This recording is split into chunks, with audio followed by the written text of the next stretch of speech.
Yes sir, sure, या। Sir, AIF के लिए बहुत इंक्वायरीज आ रही है। यस सर, इन्वेस्टर्स बहुत टाइम से एएफ के लिए पूछ रहे हैं। अच्छा, चलो इस बार का पॉडकास्ट शो हम एआई पे करते हैं। Hello Rajesh ji, hey hi, how are you? I am doing good. आप बताइए कैसे हैं? क्या चल रहा है आपके उसमें? हमारे तो यहाँ एआईएफ चल रहा है। क्या बात है, आपके यहाँ भी एआईएफ का बात चल रहा है। हमारे इन्वेस्टर्स भी एआईएफ के बारे में पूछ रहे हैं। जी देयर आर 1600 प्लस एआईएफ जी इन द मार्केट। सो अगर कोई इन्वेस्टर्स आपको लिफ्ट में मिल जाता है और आपको 60 सेकंड्स में आपको उसको कन्विंस करना है आपके एआईएफ के लिए, तो आप क्या करोगे?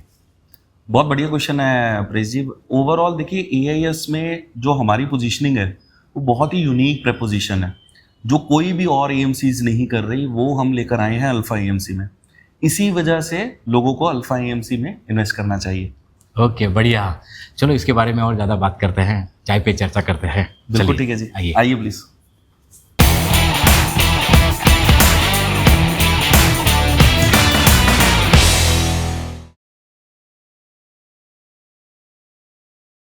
ये है Rajesh Singla, fund manager and CEO of Alpha AMC, founder and CEO at Planify capital, having experience of 18 years.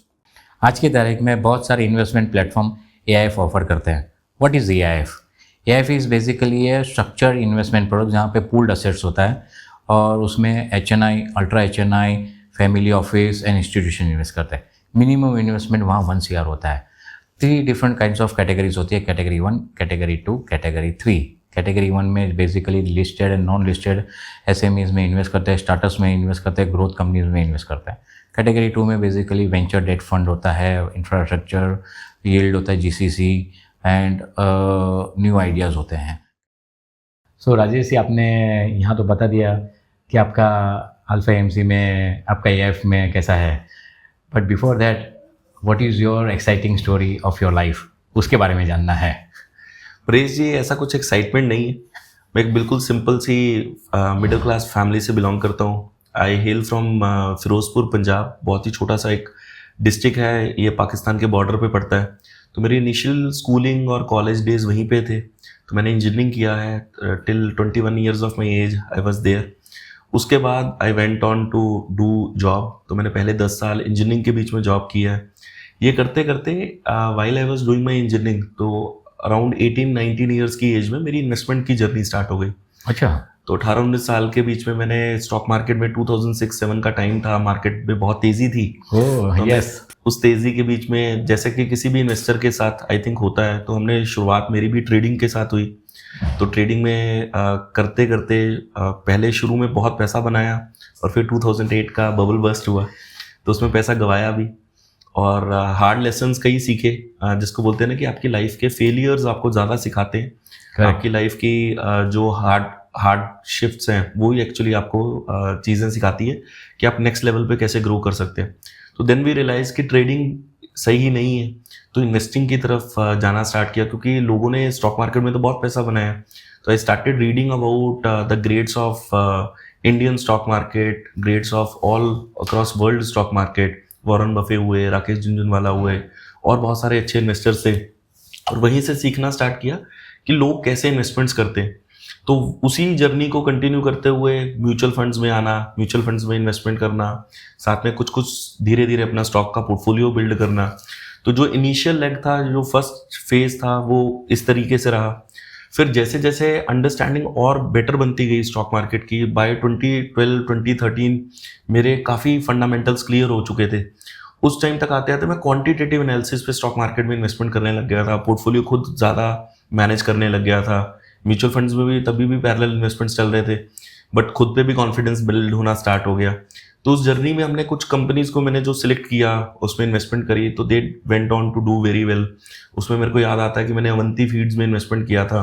तो 2013 से 2017 की जो जर्नी है, उसमें ही ऑलमोस्ट स्टॉक 40x हुआ था।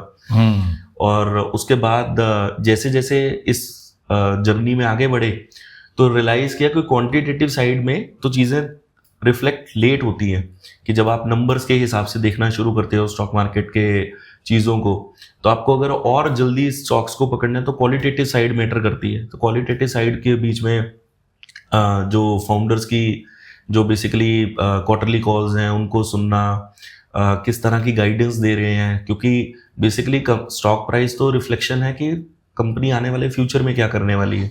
करेक्ट। तो वो सब चीज़ों को समझना, और क्वालिटेटिव एनालिसिस करते करते ये रियलाइज़ किया कि कंपनी को जितना जल्दी स्टार्ट करेंगे इन्वेस्टमेंट में उतना और बेटर एक्सपोजर हो सकता है। तो after doing my 10 years of job, तो मैं was senior engineering manager before I quit. और फिर मैंने प्लानीफाई में लोगों का अनलिस्टेड स्टॉक्स का हमने एक प्लेटफॉर्म बिल्ड किया, जहां पर हम लोगों को अनलिस्टेड स्टॉक्स में अपॉर्चुनिटीज इन्वेस्टमेंट करने के लिए प्रोवाइड करते हैं।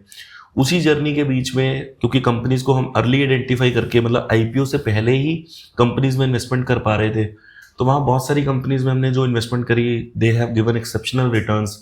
तो यही जर्नी में कभी पहले सोचा नहीं था कि फंड मैनेजर बनेंगे। मतलब 20 years बिफोर, ऑनेस्टली, मतलब I was not even aware कि मैं जाकर बाद में फंड मैनेजर एक बनूंगा, और I will be managing not only my own portfolio but also of investors portfolio.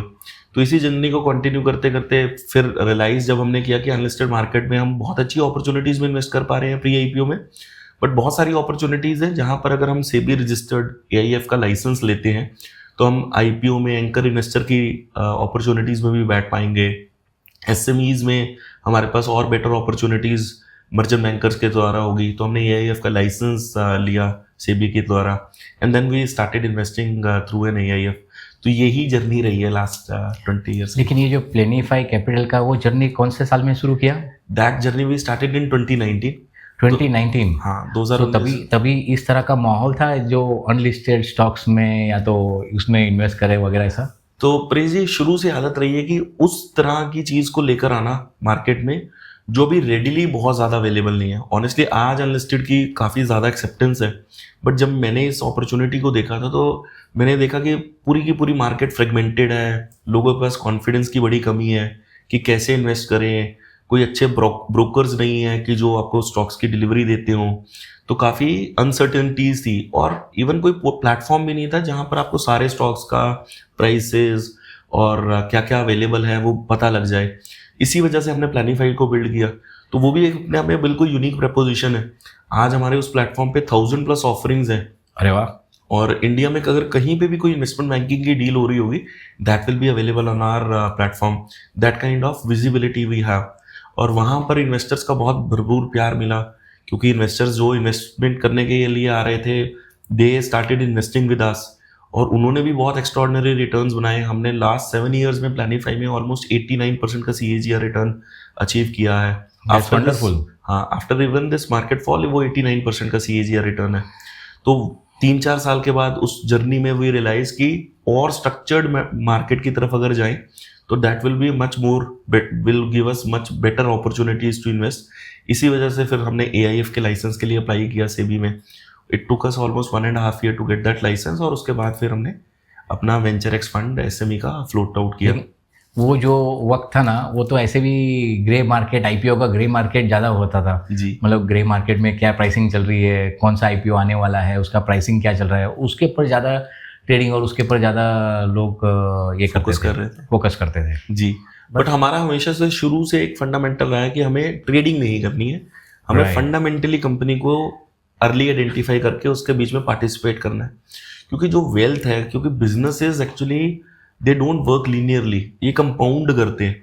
अगर आज कोई कंपनी मान लीजिए कुछ भी पैसा रेज कर रही है, और अगर बिजनेस में सही से वो इन्वेस्टमेंट वापस से लगे कैपिटल एक्सपेंडिचर के लिए, अगर वो कोई केपेक्स कर रही है या कोई वर्किंग कैपिटल के लिए उसको पैसा चाहिए, तो जो अर्निंग्स की एक्सपेंशन आती है वो माइंड ब्लोइंग है। स्पेशली जब हम SMEs की बात करें तो वहाँ हार्डली हम कोई ऑफर फॉर सेल मतलब देखते हैं। वहाँ मोस्टली कंपनीज पैसा रेज कर रही होती हैं ताकि वो अपने बिजनेस में उस पैसे को वापस लगाकर अपने उस SME बिजनेस को आगे फर्दर ग्रो कर पाए।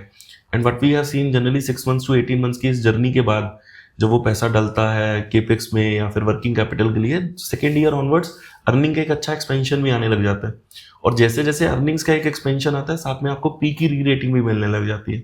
मान लीजिए कोई कंपनी 20 crore के प्रॉफिट पे आई है, इन नेक्स्ट 3-4 years अगर उसके पास ऑर्डर बुक्स अच्छी है, उसके पास बिजनेस की स्केलेबिलिटी है, तो वो 20 crore का let's say in 4 years 3 years 5 times होकर 100 crore की प्रॉफिटेबिलिटी पे चली गई।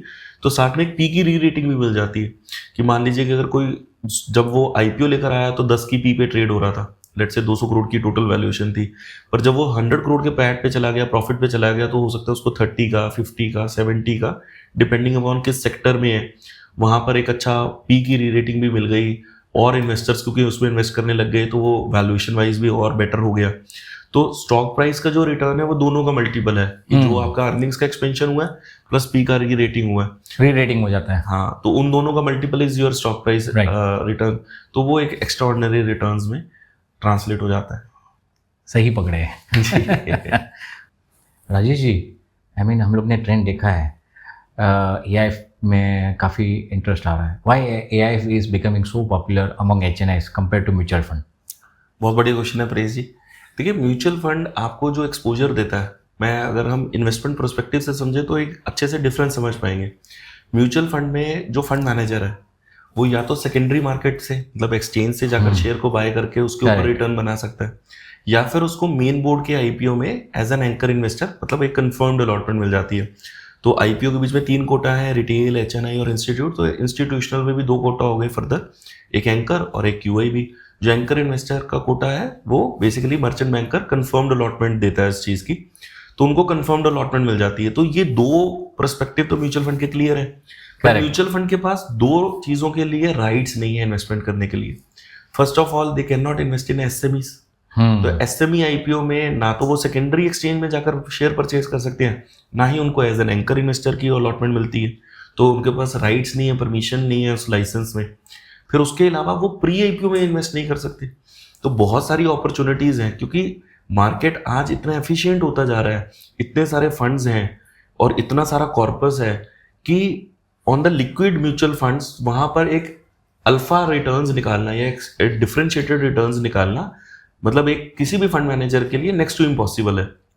AIFs आपको वो एक्सपोजर देता है जो म्यूचुअल फंड्स नहीं दे पाते। तो AIFs में वो जो सेकेंडरी एक्सचेंज से आप मार्केट से परचेज कर सकते हैं, प्लस मेन बोर्ड के IPO में बैठ सकते हैं, प्लस आप SME के IPO में बैठ सकते हैं, SME की एक्सचेंज पर भी जाकर सेकेंडरी मार्केट से भी खरीद सकते हैं, फिर प्लस प्री IPO में इन्वेस्टमेंट कर सकते हैं। तो आपके पास 5 एरियाज खुले हुए हैं। तो फंड मैनेजर के पास अपॉर्चुनिटीज बेटर मतलब हैं। उसके पास वहां पर प्राइवेट मार्केट्स में बहुत सारी कंपनीज आती हैं जो बहुत अच्छी वैल्यूएशंस पर भी मिल जाती हैं, उसकी वजह से एक डिफरेंशिएटेड रिटर्न्स निकाल पाता है। यही रीजन है कि why HNIs are moving towards AIF than mutual funds. Mutual funds एक रिटेल इन्वेस्टर का प्रोडक्ट है। मिनिमम इन्वेस्टमेंट 500 रुपीज से स्टार्ट होता है, बट AIFs में मिनिमम इन्वेस्टमेंट 1 करोड़ का है। तो एक एंट्री बैरियर बहुत है, और उसमें skin in the game even for an investor is maximum. Similarly mutual fund में अगर AMC की भी प्रोस्पेक्टिव से बात करूं तो 50 लाख रुपीस पर स्कीम लगाना पड़ता है, बट AIF में मिनिमम 5 करोड़ रुपए पर स्कीम लगाना पड़ता है। तो even skin in the game even for an AMC is maximum in the AIF alternative investment fund. इस वजह से हम मानते हैं कि AIFs की तरफ HNIs का झुकाव और बढ़ता चला जाएगा। ये ट्रेंड तो अभी स्टार्ट हुआ है, ये ट्रेंड आने वाले टाइम में और बढ़ने वाला है। ओके, हाँ, तो शायद ये HNIs वो अल्फा देख रहे हैं कि जो शायद म्यूचुअल फंड में जनरेट ना कर पाए। ओके, बट जैसे हम लोग ने देखा गया है कि India's economy is going very well, उसके साथ HNIs का भी ग्रोथ बहुत है। मतलब लास्ट 1 डिकेड में देखेंगे तो बहुत सारे HNIs ग्रो हुए हैं।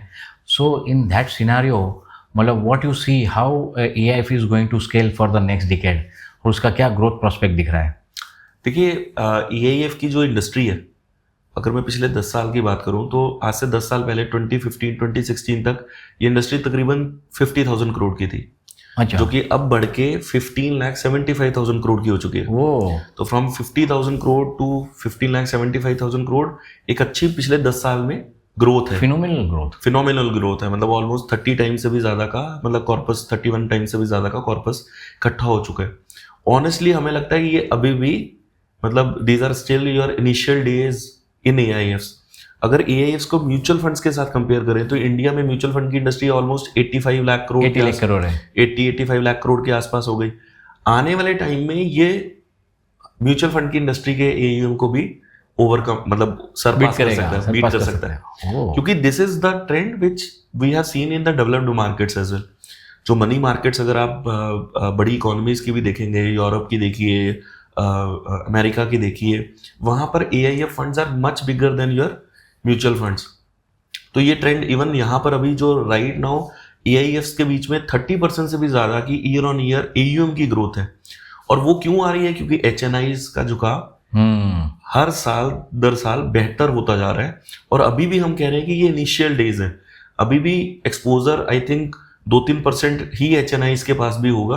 अभी भी बहुत सारे HNIs हैं जो इस वर्ल्ड को अच्छे से नहीं समझते, पर जितना जल्दी वो इस चीज़ को समझेंगे, जितना बेटर वो इस चीज़ को समझेंगे, ऑब्वियसली उस तरह के रिटर्न्स भी वो बना पाएंगे। Actually it is the tip of the iceberg आप कह सकते हैं, मतलब 90% अभी बाकी है नीचे, 90% बाकी। और दूसरा ये है कि AIF शायद ऑफर कर रहा है अलग अलग थीम या तो अलग अलग उसमें एक्सपोजर लेने के लिए बिल्कुल वेरियस स्ट्रीम्स मिलता है, जिसकी वजह से भी HNIs और बाकी जो बड़े इन्वेस्टर्स हैं, इंस्टीट्यूशनल इन्वेस्टर्स ऑल्सो एंड बहुत बढ़िया पॉइंट रेज कर रहे हैं। AIFs आपको जो ऑल्टरनेट इन्वेस्टमेंट्स हैं, वो म्यूचुअल फंड तो एक ट्रेडिशनल इन्वेस्टमेंट स्टॉक मार्केट में इन्वेस्टमेंट करी, तो अगर बियॉन्ड स्टॉक मार्केट्स देखें तो चाहे वो रियल एस्टेट हो, प्राइवेट क्रेडिट हो, SMEs का एक्सपोजर हो, स्टार्टअप्स का एक्सपोजर हो, हेज फंड्स में जहां पर आप डेरिवेटिव्स में अगर कोई कॉम्प्लेक्स स्ट्रेटजीज में इन्वेस्ट करना चाहें, ये सारी तरह का एक्सपोजर देते हैं अक्रॉस डिफरेंट कैटेगरीज। तो ये तो बिल्कुल सही बात है कि एक्सपोजर आपको बहुत अलग अलग तरह के एसेट क्लासेस का मिल जाता है थ्रू ऑल्टरनेट इन्वेस्टमेंट्स, जो कि एक नॉर्मल म्यूचुअल फंड्स में नहीं मिल पाता। करेक्ट है। अंबानीज, बिरलास, टाटास, ऐसे जो बड़े बड़े कॉर्पोरेट हाउसेज हैं, rich families, India's richest families हैं, they have a massive exposure to alternative investments. जी। सो व्हाट दिस HNI है विथ 5 करोड़, जो उन लोग इसमें देख नहीं पाते, जो वो देख रहे हैं अल्टरनेटिव इन्वेस्टमेंट में। प्रेजी, इसमें सबसे पहले चीज़ तो वही बात आ जाती है कि उनके पास एक्सपोजर नहीं है। HNIs के पास आज वो इन्वेस्टमेंट करना के लिए उनके पास अंडरस्टैंडिंग नहीं है कि ऑल्टरनेट इन्वेस्टमेंट्स में इन्वेस्टमेंट कर सकते हैं। और जो दूसरी चीज़ अंबानीज या बड़े प्लेयर्स जो देख पाते हैं कि they want to take a bet early into the companies, चाहे वो स्टार्टअप्स हो, चाहे वो SME कंपनीज हो, वो चाहते हैं कि इनिशियल लेवल पर ही उन कंपनीज को बैक कर सकें, उसमें इन्वेस्टमेंट कर सकें, क्योंकि इनिशियल लेवल पे जो ग्रोथ आती है मनी की, कंपनी की अर्निंग्स की, उसी से ही बेसिकली स्टॉक प्राइस का रिटर्न बनता है। Right. So there is also a concept called wealth gap paradox, जहाँ रिच गेट्स रिचर पार्टली, और उनके पास वो एक्सेस होता है जो दूसरों के पास नहीं है। तो आप ये समझते हैं जो कैटेगरी 1 AIF है, वो ये इंस्ट्रूमेंट इसमें ये is it fitting into that? Right. So देखिए, कैटेगरी 1 बेसिकली एक्सपोजर देता है आपको कि आप प्री IPO में या फिर आप SME कंपनीज में या आप स्टार्टअप्स में, इन सब कंपनीज में के मतलब इन सब में पार्टिसिपेट कर सकें, आप कंपनीज में अर्ली एंट्री ले सकें। और as a fund manager, because आप SEBI रजिस्टर्ड हैं, आप एफिलिएटेड हैं, आपको एक्सपोजर मिलता है अक्रॉस इंडिया अच्छी कंपनीज में अर्ली बेट करने का। तो कैटेगरी 1 जो फंड्स हैं वो इस ब्रिज को बहुत अच्छे से फिल करते हैं। या सिमिलरली जो फैमिली ऑफिस हैं, basically they are pouring lot of money into category 1 जी, many of the family offices. तो उन लोग वहाँ जो देख रहे हैं वो शायद HNIs और बाकी सब लोग नहीं देख पा रहे हैं।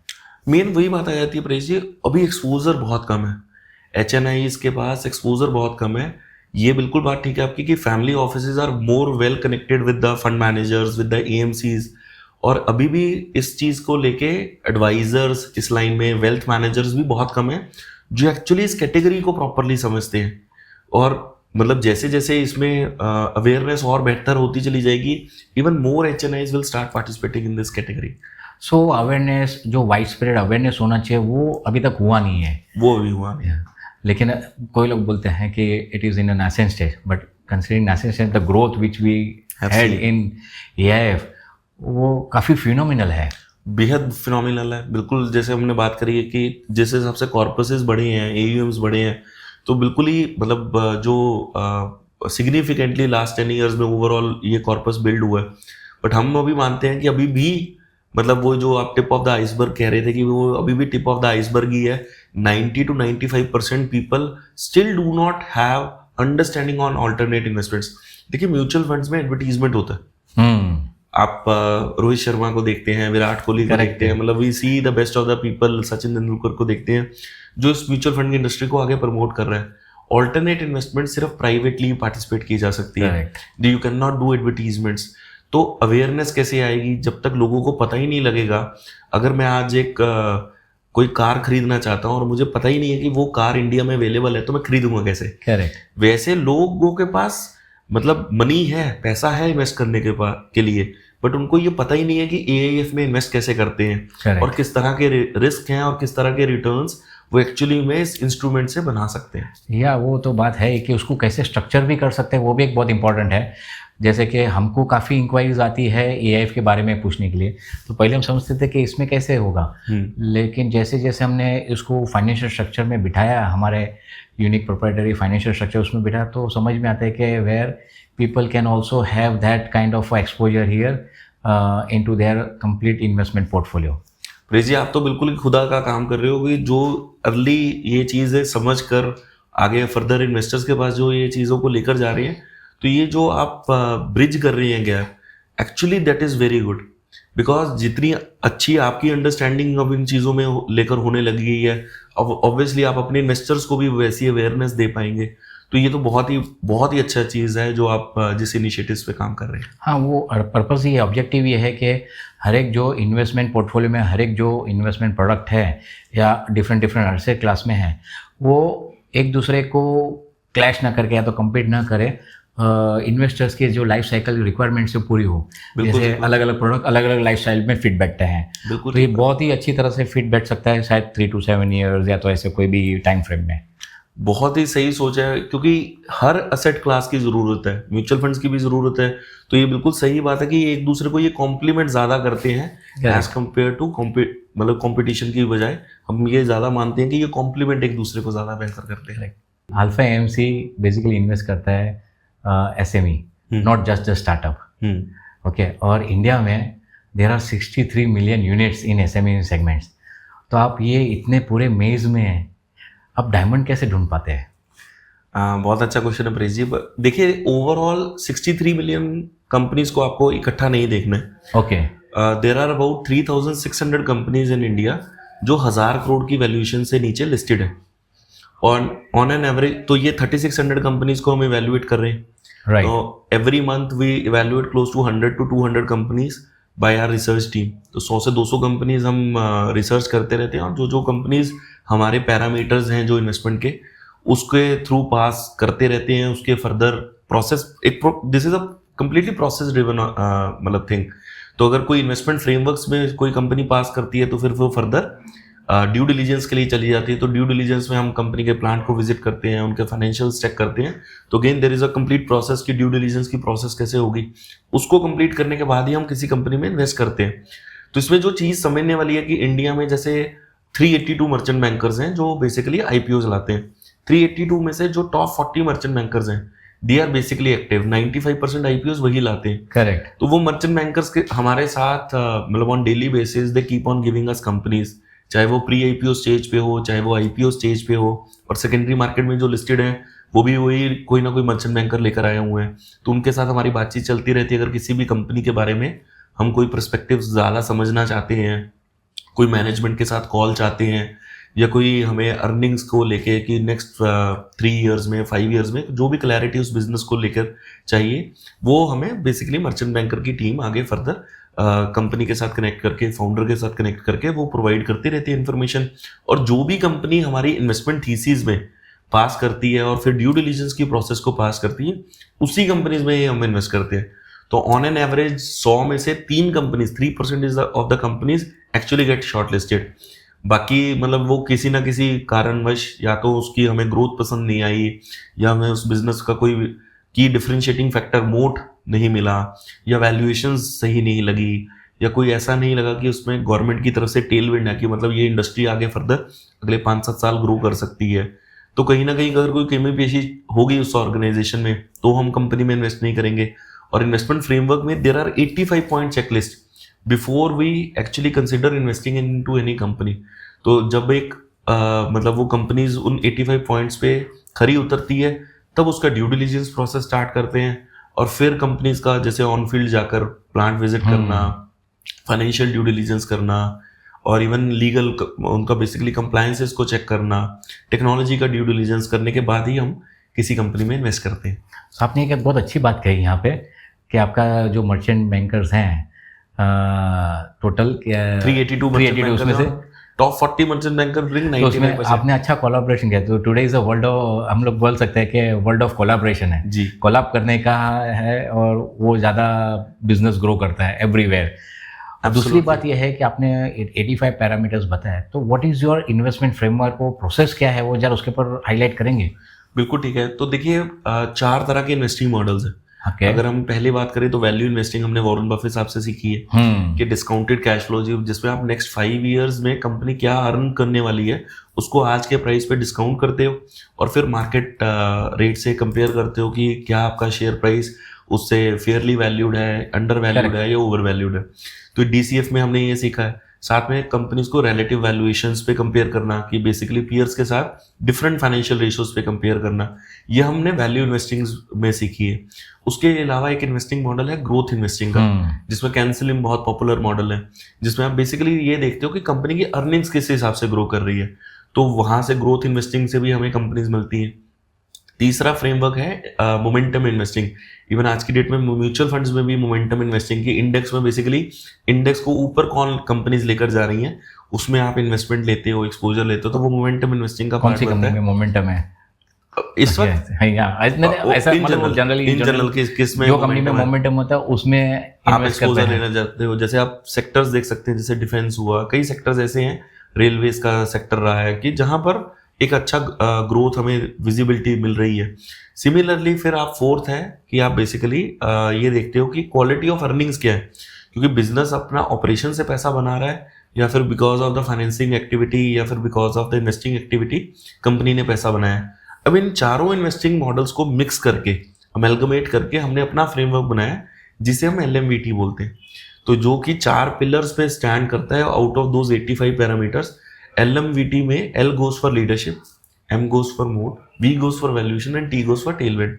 तो लीडरशिप में पहले बंदे को देखना, पहले बंदा बाद में धंधा, क्या who's the founder, what is his business acumen, कितना बड़ा सोच पा रहा है, विजन कैसा है उसका। फिर कॉर्पोरेट गवर्नेंस, बेसिकली नीयत कैसी है, मैनेजमेंट टीम कैसी है, उनकी प्रोफिशिएंसी कैसी है, ये सब पार्ट लीडरशिप का बनता है।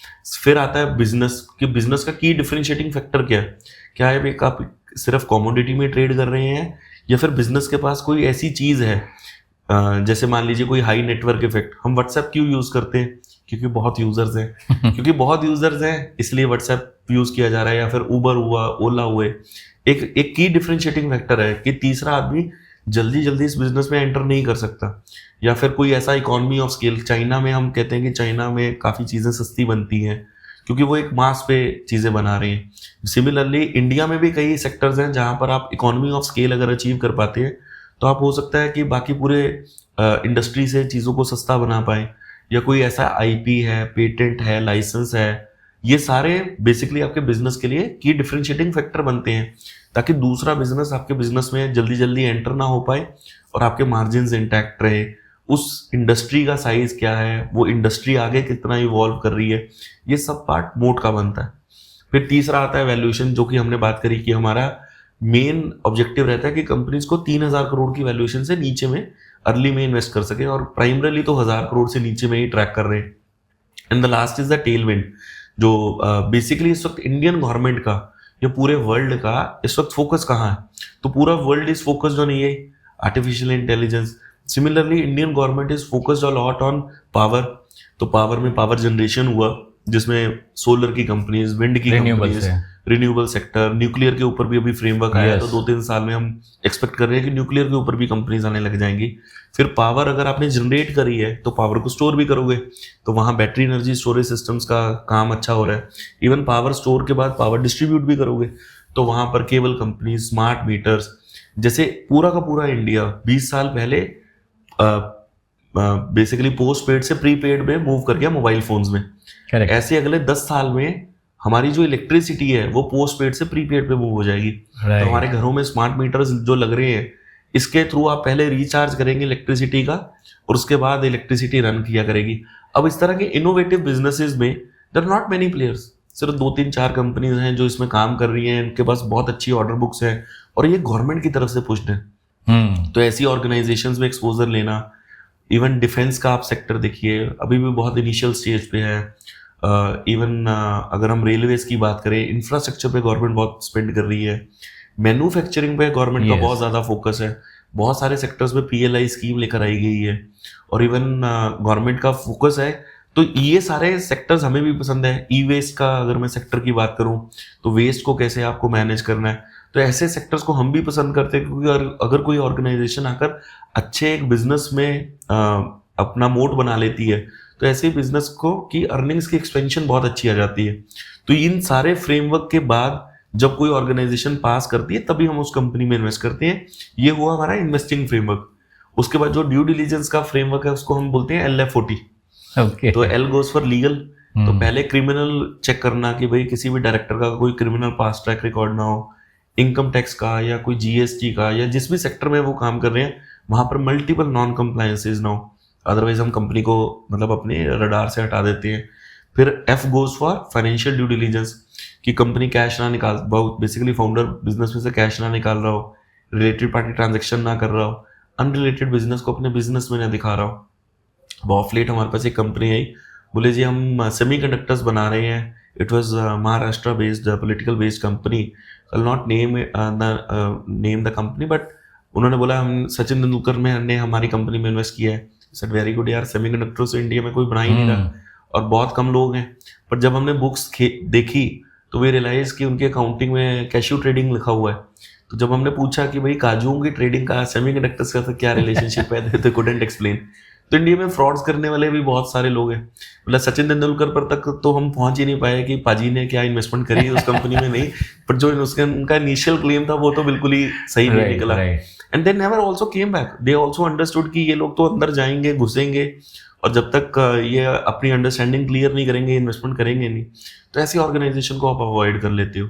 फिर O goes for on ground due diligence, जहां पर आप प्लांट विजिट करते हो। तो चाहे वेस्ट बंगाल में कोलकाता से उतर के हमें 10 घंटे की ट्रैवल करना पड़े, चाहे गुजरात में, चाहे महाराष्ट्र में, मध्य प्रदेश में, किसी भी स्टेट में हो, जब तक प्लांट विजिट नहीं होगा तब तक हमारी कनेक्शन नहीं बिल्ड होती। और प्लांट भी हम कोशिश करते हैं कि every 6 to 9 months we keep on visiting the plant. Actually क्या है ना, वहीं पे तो पूरा एक्शन चलता है, एक्शन चलता है, ग्राउंड रियलिटी वहीं से पता लगती है। तो जब तक वो ग्राउंड रियलिटी समझ में नहीं आएगी कि प्रमोटर एक्चुअली में कितना बिजनेस को आगे ग्रो कर पा रहा है, वहीं से ही पता लगता है। इसको स्कटल बट इन्वेस्टिंग भी बोला जाता है। और हम कोशिश करते हैं कि उनके वेंडर से या फिर कस्टमर से फीडबैक भी ले सकें। And the last is the technology due diligence.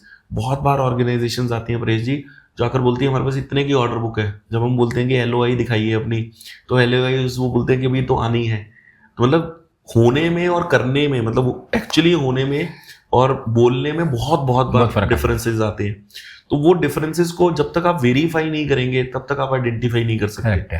और जब आप आइडेंटिफाई करके एक चेकलिस्ट की तरह उसको मेजर करते हो, तो ये प्रोसेस के through then at least you become kind of safeguard yourself कि आप किसी भी लूज कंपनी में जाओ तो आपका रिस्क बहुत मिनिमलिस्टिक हो जाता है कि आप किसी हल्की ऑर्गेनाइजेशन में इन्वेस्ट करो। तो इन सारे चेक्स एंड बैलेंसेस के बाद ही हम किसी कंपनी में इन्वेस्ट करते हैं। जैसे आपके लीडरशिप, आपका जो पैरामीटर्स हैं, उसमें देखा गया है कि मतलब MSME सेगमेंट में ज़्यादातर फैमिली रन बिजनेस होते हैं।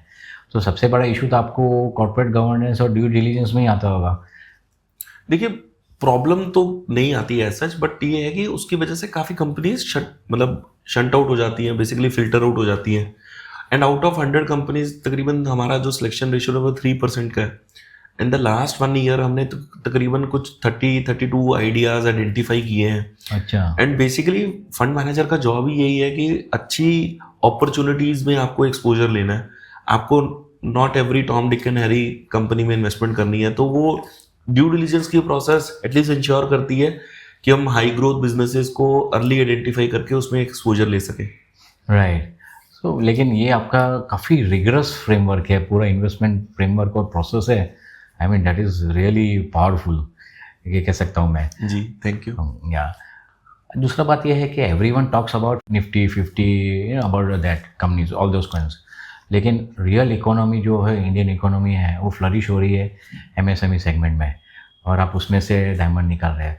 तो ऐसा एग्जाम्पल है आपके पास वो स्टोरी है जहाँ पे आपने स्मॉल कंपनी में इन्वेस्ट किया हो और देन ही बिकम अ वेल्थ क्रिएटर, या तो रियली मल्टीबैगर बन गया हो? बहुत सारी कंपनीज हैं Paresh ji, in fact which have done very well. In fact जैसे मैंने अपनी इनिशियल स्टोरी में बताया था कि लास्ट 20 ईयर्स की जर्नी में we have not stumbled upon, मतलब वी इट विद एक्सपीरियंस धीरे धीरे हम, मतलब ये जैसे जैसे चीज़ें हमें बेटर अंडरस्टैंडिंग हमारी होती चली गई, देन वी रियलाइज कि अच्छा, ऑर्गेनाइजेशन को जितना अर्ली आप बैक करते हो उतना ज़्यादा एक्स्ट्रॉर्डनरी रिटर्न्स आप बना पाते हो, वहीं पे ही आप अल्फा जनरेट कर पाओगे, वहीं पर ही आप एक मल्टी बैगर रिटर्न्स निकाल पाएंगे। तो ऐसी बहुत सारी ऑर्गेनाइजेशन है। जैसे अगर पिछले 4-5 साल की बात करूं तो जिसने भी सोलर में अर्ली बेट लिया, डिफेंस में बेट लेना स्टार्ट किया, इवन रेलवेज में बेट लिया, ये सारे सेक्टर्स ही पिछले 5-7 साल में इन्होंने बहुत अच्छा ग्रोथ दिया है, और अभी भी हम कह रहे हैं कि अभी भी इनिशियल स्टेजेस पे हैं। तो ऐसे ही अगर मैं उससे पहले की वेव की बात करूं तो इंफ्रास्ट्रक्चर में बहुत मतलब ग्रोथ आई थी। तो मतलब डिपेंडिंग अपॉन टाइम फ्रेम्स अगर हम ऑर्गेनाइजेशंस पिक करें तो they have done extremely well. तो आपको समझना है कि इस वक्त हवा किस तरफ की चल रही है और उस तरफ ही पतंग उड़ाना है। अगर उसके अगेंस्ट जाएंगे तो फिर मुश्किल होगा, मतलब पतंग तो नहीं उड़ पाएगा। करेक्ट है। तो जहाँ पे जो मेगा साइकिल या मेगा ट्रेंड जो आइडेंटिफाई करता है, जो सेक्टर्स आइडेंटिफाई करता है या तो सेगमेंट देखता है, वहीं से अपने को ये डायमंड भी मिल जाएंगे। बिल्कुल सही बात है। So Rajesh ji, before we proceed further, our popular segment is that myth versus reality. तो उसमें आपको कुछ मैं क्वेश्चन पूछूंगा, उसमें आपको शॉर्ट्स में बताना है मिथ वर्सेस रियलिटी। बिल्कुल। AIF Cat 1 is only for people who love risk, myth और रियलिटी? देखिए, ये मिथ है, ऐसा नहीं है कि मतलब category 1 is very high risk, और मतलब again it depends upon the fund manager, उनकी इन्वेस्टमेंट स्ट्रेटेजी क्या है। तो ये मतलब मैं तो कहूँगा बिल्कुल मिथ है। ओके जी। You can't track your AIF investment the way you can track mutual fund. Myth versus reality. Again ये भी मिथ है जी। आप AIFs में भी अपनी इन्वेस्टमेंट्स को मंथ ऑन मंथ ट्रैक कर सकते हैं। आप वहाँ पर भी फैक्ट शीट्स आती हैं, जैसे म्यूचुअल फंड्स में month on month fact sheet आती हैं। जो सेबी की द्वारा मैंडेट है वो क्वार्टरली फैक्ट शीट्स का है, बट जैसे हम अपनी ऑर्गेनाइजेशन में तो मंथली फैक्ट शीट शेयर करते हैं अपने इन्वेस्टर्स के साथ, ताकि वो ट्रैक कर सकें कि हम कहाँ इन्वेस्टमेंट कर रहे हैं। उनको स्टेटमेंट ऑफ अकाउंट जाती है, तो वो भी बिल्कुल अपनी सारे के सारे इन्वेस्टमेंट्स और उसमें क्या हो रहा है सब कुछ ट्रैक कर सकते हैं। Right. So if any SME market crash हो जाता है, so your entire investment, AIF investment is gone, myth versus reality? Again ये भी मिथ है जी। देखिए, इनफैक्ट एक बहुत ही अच्छा, मतलब इस पर मैं डेटा भी शेयर कर सकता हूँ कि हम जनरली क्या सोचते हैं कि जब मार्केट करेक्ट होगी तो शायद लार्ज कैप कम गिरते हैं एज कम्पेयर टू, है ना, स्मॉल कैप। तो अगर overall data point of view से देखें तो वो बिल्कुल सही बात है कि अगर हम लास्ट अभी ईयर की करेक्शन में देखें तो large caps on an average 42% correct हुए हैं, जबकि स्मॉल कैप्स 52% करेक्ट हुए हैं। अब SMEs का सोचिए कि कितना अभी तक करेक्शन आया होगा उसी दौरान, तो दैट वाज 34%। अच्छा। जनरली आप सोचते हो कि शायद स्मॉल कैप से भी ये छोटी ऑर्गेनाइजेशंस हैं तो शायद ज़्यादा मतलब इन जनरल इसमें करेक्शन होगा, बट वो लार्ज कैप से भी कम है। तो 34% वर्सेस 42% वर्सेस 52%, तो SMEs have actually fallen less. Okay. But मतलब मिथ क्या रहता है कि लोगों को मे बी स्टॉक मार्केट ही जैसे खत्म हो जाएगी या SMEs ही खत्म हो जाएंगे, ऐसा कभी भी कुछ नहीं होता। कोविड में भी लोगों को लगता था कि पूरी दुनिया खत्म हो जाएगी, बट ऐसा कभी भी कुछ नहीं हुआ। राइट है। SME AIF returns are better than PE और VC funds? Reality. Really? Oh, this is only the one which reality you are saying.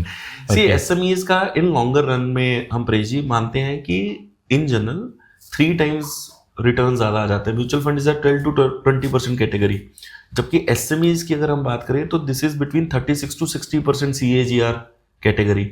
अगर ये मैं प्राइवेट इक्विटी फंड्स के साथ कंपेयर करूं तो that category is primarily into 18 to 24% category. Okay. Again ये fund manager के इन्वेस्टमेंट थीसिस पे बहुत मैटर करता है, वो किस तरह की कंपनीज, तो कोई आउट परफॉर्म भी कर सकता है, बट एक जनरल सेंसेस में जो डेटा बोलता है कि वो 18 to 24% वाली कैटेगरी है। बट यही अगर VC फंड्स की बात करें जो स्टार्टअप्स में इन्वेस्ट कर रहे हैं, that category is between 24 to 40%। तो जो स्टार्टअप्स में अर्ली बेट करते हैं वहां पर जो रिटर्न्स हैं वो 24 से 40% निकलते हैं, वर्सेज SMEs जहां पर 36 to 60% का CAGR रिटर्न निकल जाता है। तो इस मामले में मैं बिल्कुल कहूंगा कि this is reality. Okay. SEBI regulation for AIF is weaker than the mutual funds regulations?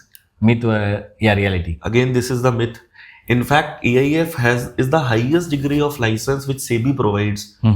तो जितना मतलब लाइसेंस टफ है ये लेना, मतलब अगर मैं सेबी के ओवरऑल मैंडेट के हिसाब से बात करूँ तो ये उसमें हमने पहले भी बात करी कि minimum investment even from an AMC is 5 crore, foreign investor is 1 crore, और जो कंप्लायंसेस हैं वो भी उतने ही स्ट्रिंजेंट है।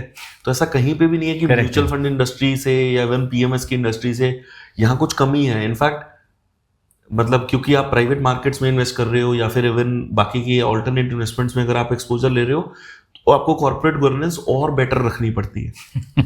ओके, एडवाइजर मतलब या तो distributor can add more value in AIF than in mutual fund.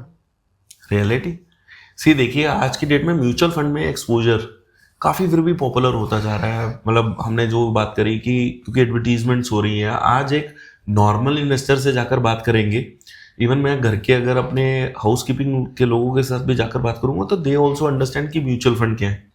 But alternate investments में तो अच्छे खासे पढ़े लिखे लोग, अच्छे खासे एचएनआईज और अल्ट्रा एचएनआईज अभी इस मार्केट में उनका एक्सपोजर ही नहीं है।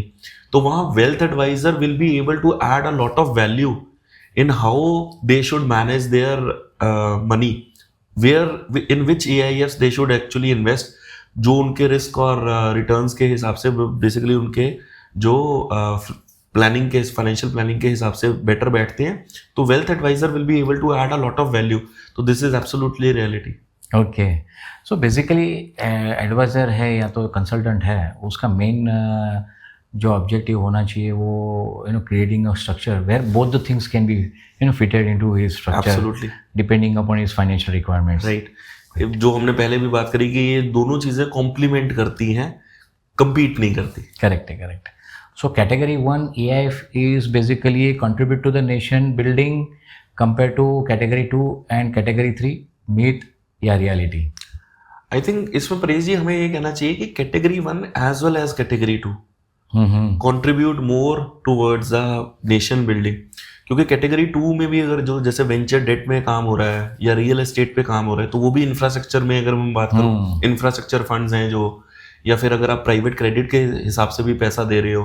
कैटेगरी 1 में तो स्टार्टअप्स में या तो इन्वेस्टमेंट हो रहा है या एसएमईज में इन्वेस्टमेंट हो रहा है, तो यहाँ पे भी नेशन बिल्डिंग में काम हो रहा है क्योंकि बहुत सारी एम्प्लॉयमेंट जनरेट हो रही है।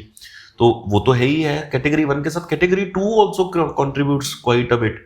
इवन कैटेगरी 3 के बीच में भी अगर कोई कंपनीज लिस्टेड में भी अगर एक्सपोजर ले रही है तो वहां भी कंट्रीब्यूशन है, बट क्योंकि वहां डेरिवेटिव्स की मार्केट भी काफी, क्योंकि मेन एक्सपोजर हेज फंड्स का है, तो वह फिर भी कह सकता हूँ कि उनका कंट्रीब्यूशन कम है। But category 1 and 2 both qualifies for nation building then category 3 और एनी अदर असेट, मतलब इसमें asset class. Correct. Rajesh ji, हर एक फंड मैनेजर के टाइम फ्रेम में एक ऐसा टाइम फ्रेम आता है जहाँ मतलब वो कोई भी इन्वेस्टमेंट डिसीजन लेता है तो शायद वो प्रॉपरली वर्क नहीं करता है। तो fund managers have their bad days too. तो आपके उसके अंदर ऐसा कोई टाइम फ्रेम है इन्वेस्टमेंट डिसीजन जहाँ वो वर्क ना किया हो, and what you learn about from the same? Right, so Paresh ji last 20 years की जर्नी में इनफैक्ट जैसे मैंने बताया कि आपके लाइफ के फेलियर्स, आपके लाइफ के हार्ड डेज ही आपको एक्चुअली में टीच करते हैं कुछ, आपकी सक्सेस आपको टीच नहीं करती। तो 20 साल की मैं अगर अपनी जर्नी की बात करूं तो हमने चीज़ें बेटर हर साल दर साल सीखी हैं। बहुत सारी गलतियां की हैं, बहुत सारे थप्पड़ खाए हैं। हम कहते हैं कि बहुत सारी चीज़ें हैं जो आप हार्ड वे से भी सीखते हो। तो इस पूरी की पूरी जर्नी में जैसे मैंने शुरू में बताया कि ट्रेडिंग में भी कई बार लॉसेज हुए हैं, और फिर जैसे जैसे ये इवॉल्व हुए, जब क्वांटिटेटिव एनालिसिस में इन्वेस्टमेंट करने लगे तब समझ में आया कि हाई डेट कंपनीज में एक्सपोजर लेना बहुत रिस्की है। वहाँ पर कंपनीज को हमने फेल होते भी देखा है। तो मुझे याद है IL&FS ट्रांसपोर्टेशन, वो बहुत ही हाई डेट कंपनी थी, उसमें भी मेरा एक्सपोजर था। बाद में वो company went on to become bankrupt, और बिकॉज वो अपना मतलब बेसिकली डेट को सर्विस नहीं कर पाए, and there were few other companies जिन्होंने अच्छा नहीं किया, तो वो डेट की वजह से था। तो ये समझ में आया कि भाई हाई डेट ऑर्गेनाइजेशंस में नहीं जाना। लेटर ऑन जब हम प्राइवेट मार्केट्स की तरफ मूव हुए तब हमें समझ में आया कि कॉर्पोरेट गवर्नेंस की क्या वैल्यू है। और अगेन जो एक दो कंपनीज में हमारे सही एक्सपोजर नहीं रहा, वो फेलियर्स ने हमें सादा सिखाया कि ये कंपनीज में हाई कॉर्पोरेट गवर्नेंस को कैसे जज करना है। इसी वजह से वो हमने LFOT का फ्रेमवर्क बनाया, हर चीज़ को टेक्निकली देखना, और ये जर्नी इवॉल्व होती चली गई है। अब हम बिल्कुल इंश्योर करते हैं कि हमने ना तो हाई डेट कंपनीज में एक्सपोजर लेना है, ना ही ऐसी कोई भी कंपनी में एक्सपोजर लेना है जहां पर कॉर्पोरेट गवर्नेंस अपने को लूज लगती है। और ये तभी पॉसिबल है जब when you have a very strong fund management team. इसके बारे में आपका क्या कहना है? बिल्कुल सही बात है, मतलब nothing can be done single handedly. और इनफैक्ट कहते हैं ना कि Rome was not built in a day, वैसे ही इवन अगर आप एक अच्छी एएमसी खड़ा करने की कोशिश कर रहे हैं, it can not be done only by Rajesh Singla. तो मेरे साथ भी बहुत ही अच्छे कई लोग हैं जो इस ऑर्गेनाइजेशन में पार्ट एंड पार्सल हैं। तो अगर मैं अपनी इन्वेस्टमेंट फंड मैनेजमेंट की बात करूं तो मेरे साथ इशिमा है, जो कि हमें ज्वाइन करने से पहले अर्नेस्ट एंड यंग का पार्ट रहे हैं। वो यूरोप की वैल्यूएशंस को वहाँ हेड करते थे।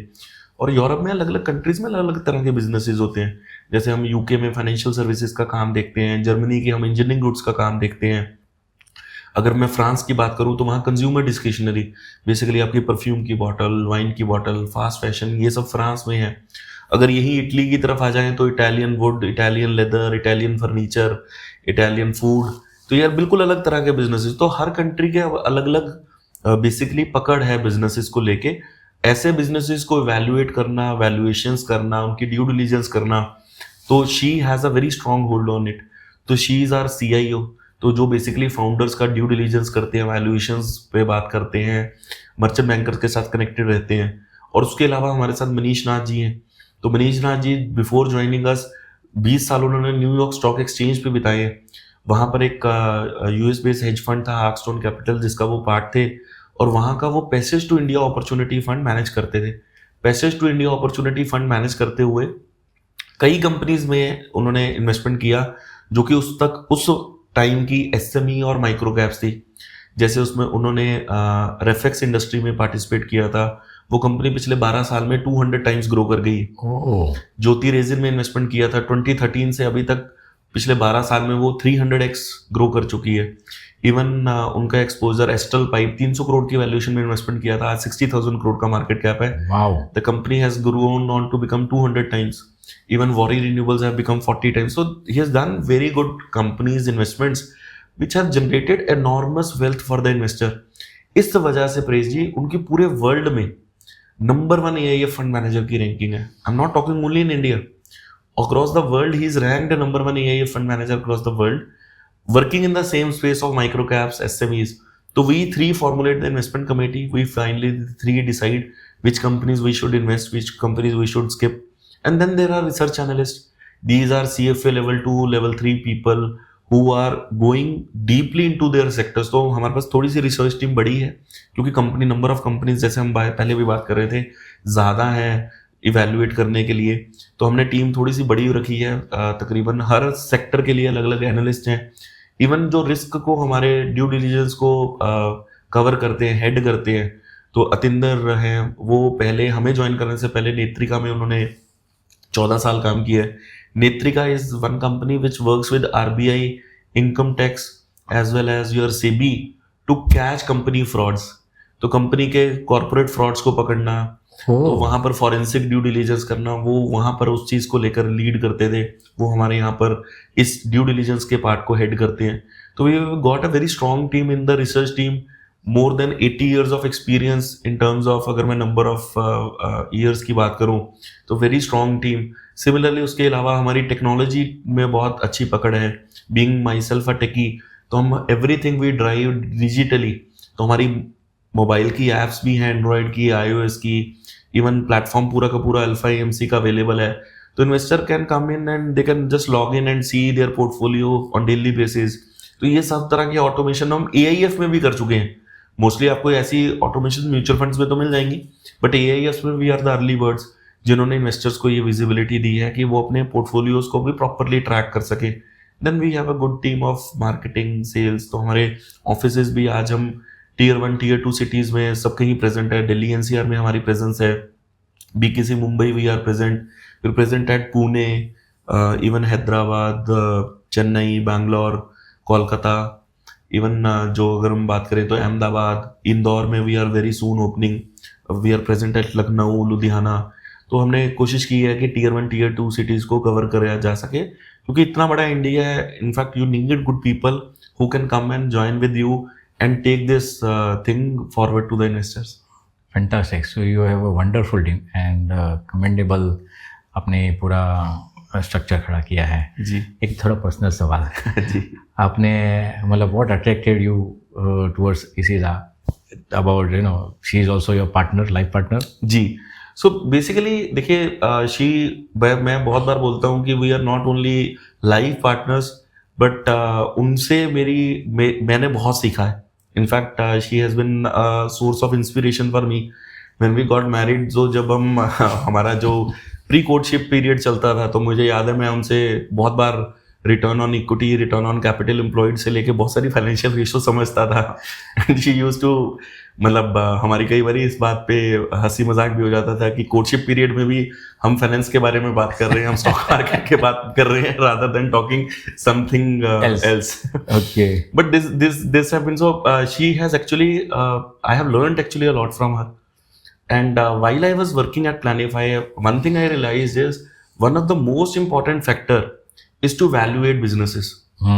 और मैं अपने वाइफ को मैंने EY में काम करते हुए देखा है and I have seen her deeply working into this industry, how she is evaluating businesses. और जितनी भी ऑर्गेनाइजेशन में स्टॉक मार्केट में हमने ये चीज़ समझी कि भाई अगर आपने एक अच्छी वैल्यूएशन पे ऑर्गेनाइजेशन को पकड़ ली तो you will be able to make a lot of money. तो whatever organisation she have suggested me by doing her due diligence, by doing her research, has done extremely well. So when I have been with her, she has been my life partner for more than last 11 years. So then I realized, why don't I bring her into the system rather than thinking of someone else? Because I trust her. I trust her instinct. I trust her process. I trust her capabilities.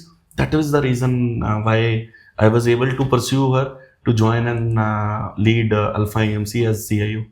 Yeah, that's wonderful. तो इसने मतलब आपने क्या है कि वो उस तरह का टीम बना लिया है कि आपको हमेशा 24/7 साथ में रहने का मौका मिलता है. जी.